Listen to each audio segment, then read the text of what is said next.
These are the muscles of the back, and for some reason students get all mixed up on these, especially the ones that connect with the scapula.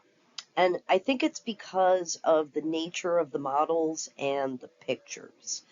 Notice how the trapezius and the deltoid are intact on the left side of this model, but they're removed from the right side, showing muscles that would be deep to the trapezius. So let's start on the left side with a muscle we've seen before, the trapezius. Remember, it's removed on the right. Look at how it connects the spine to the neck and then to the shoulder. This muscle can cause lots of movements for your neck. Although not difficult to work out, you definitely need to do various movements to work this muscle, much like the various movements that are needed for the ab muscles. The latissimus dorsi is this big sheet-like muscle that basically covers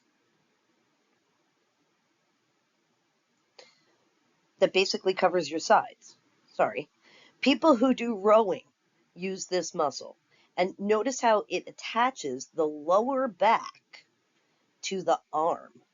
The contractions of this muscle not only pull the arm backward, but create a very large backward force that's used in rowing. I have a spinal cord stimulator that was implanted into the sheet-like tendon of this muscle in my back. On the right side of this picture are three easily confused muscles.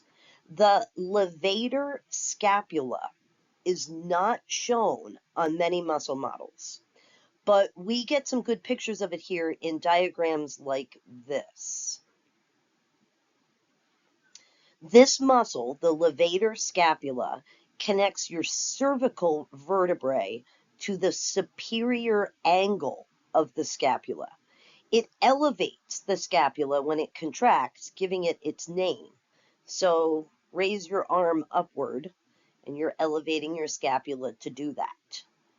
The rhomboids are so named for their shape, with the major being inferior to the minor. These do something similar to the levator scapula, connecting the thoracic vertebra to the vertebral border of the scapula. Think of how your scapula could move with the contraction of each of these muscles. This is why shoulder movements are so complex, and this is why healing of shoulder injuries is also very complex. This is a great but confusing picture. It's also a great reminder of one of the most common things students say about the muscle practical: I should have looked at more models. Unlike the bone practical, where you can look at diagrams and learn the bone features, it's not really all that possible for the muscle practical.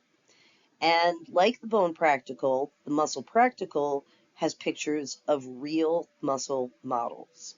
With these types of models, it's necessary to know a little bit about the model.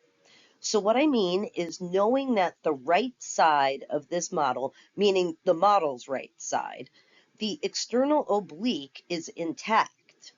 But on the left side of this model, it's been removed. I can see that because the rectus abdominis is superficial and not covered by the external oblique on this model's left side, which it should be. But the external oblique is covering the rectus abdominis on the right side.